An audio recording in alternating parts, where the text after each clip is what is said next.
Hello and welcome to Trade Finance Talks. I'm Mahika Ravishankar, Deputy Editor at Trade Finance Global. We're here at Money 2020 Europe, coming to you from Amsterdam. Today I'm joined by Shane Riedel, founder and CEO of Elucidate, and we're going to be talking a little bit about stablecoins. Shane, thank you for joining me. Thanks for having me. So can you start by introducing yourself, tell me a bit about your background and what brings you to Money 2020 this year? Sure. Yeah, I'm Shane. I'm the CEO and founder of Elucidate, as you say. My background, previously I ran the compliance portfolio for payments and financial institutions at Standard Chartered. And at Elucidate, what we do is that we actually automate the risk decisioning process around compliance and financial crime, particularly focused on payments. At Money 2020, one of the key themes this year is stablecoins. And so for us, this is an opportunity to talk about how do you automate risk decisioning into the infrastructure of the stablecoins environment? Cool. On that note, can you give a little bit of context for our listeners? Briefly explain, what is a stablecoin? Sure. So stablecoins are tokens that are linked to the value of a more stable asset. So generally a currency like euros or dollars. And what's interesting is that they bring together the programmability and the flexibility, agility of crypto together with the stability of fiat currencies. And what risks are most cited regarding large-scale adoption of stablecoins? Yeah, I see three really distinct risks in stablecoin right now. The first, kind of at a macro level, I think is around regulatory fragmentation. And we see this, that different regulators are taking really fundamentally different views on the role of stablecoins.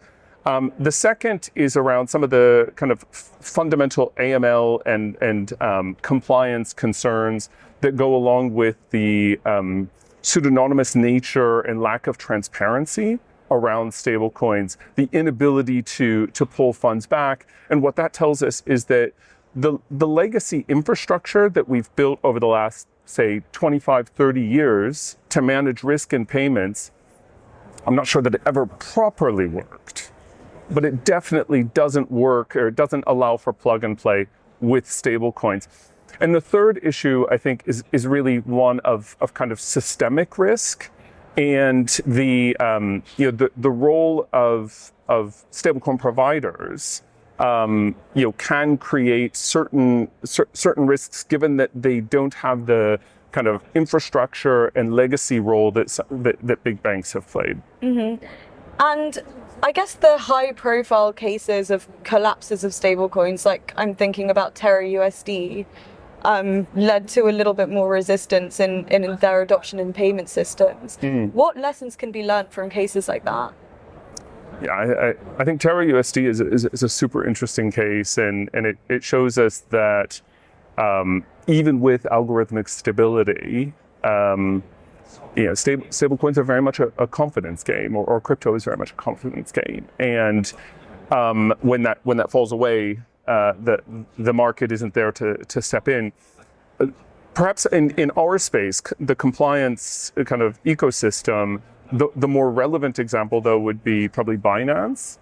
And what Binance shows us, and I think this is a critical lesson for us here at Money 2020 to be talking about, it shows us how important it is to build in that risk ecosystem or that risk infrastructure as part of the product.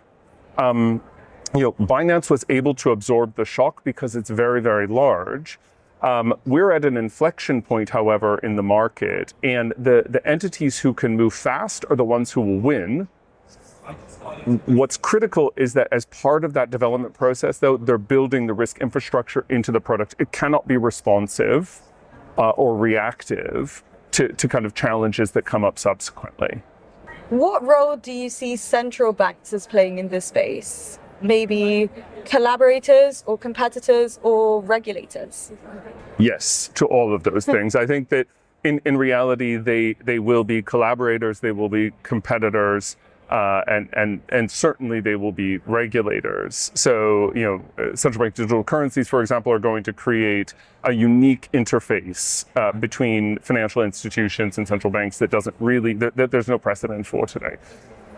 And again, for which the existing risk infrastructure in the market is not purpose-built.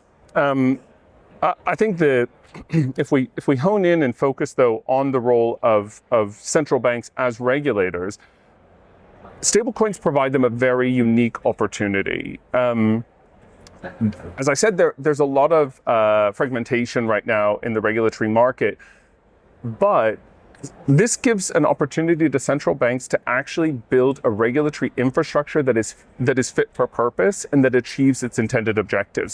So I'm not in the business of advising central banks, but if I were, what I would say is this is an opportunity to be outcome-based, to focus on what are the intended results of regulation. How do we expect regulation to be utilized to lower risk in the system, rather than to be kind of tick box focused or responsive to regulatory inquiries or something like this.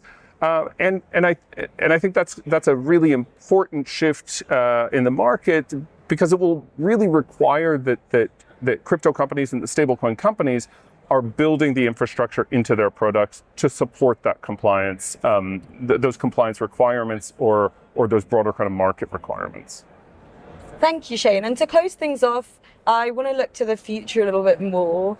How does the compliance landscape need to evolve for stablecoins compared with traditional payments? Traditional payments evolved prior to the market's focus on compliance and on financial crime. So, when most big banks built their payments rails, we didn't have sanctions being used as a political tool. We didn't have, it was prior to September 11th, right? So there was a much different focus on terrorist financing, on money laundering. A lot of that emerged post the actual structure of the payments rails. There have been attempts to retrofit to accommodate that with varying degrees of success. But for us now, in the way we look at this at Elucidate, is we can build risk decisioning into the processes, so into the rails, into the infrastructure of how we're processing payments now. It doesn't have to be that everything operates kind of T+30 or T+15 from a risk control perspective. We can do risk management pre-settlement in a way that actually supports both the management of downside risk and compliance risk, but also, and critically, enables that kind of market take-up, positive customer experience, and growth in payment volumes. What's going to be key to the scalability of the use cases and the viability as kind of stablecoins support next-gen finance. Perfect. Thank you so much, Shane. This has been a really interesting conversation. That was Shane Riedel, founder and CEO of Elucidate, coming to you from Money 2020 Europe. Shane, thank you so much for joining me. Thank you.